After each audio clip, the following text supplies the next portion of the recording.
Magbabayad tayo ng amilyar. City Treasurer Office.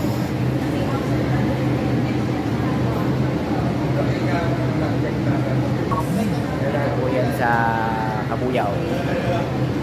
Bayad-bayad din pag may time.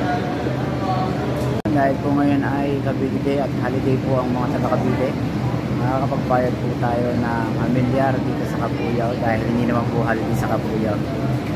Yan po yung perks na may holiday sa isang lalawigan. Lagi ko po itong ginagawa kasi ito lang po yung time na pwede magbayad or mag-renew ng mga license. So, bayad po tayo ng amilyar, maging mabuting mamamayan po tayo para sa mga government employees. Okay po. Real property tax.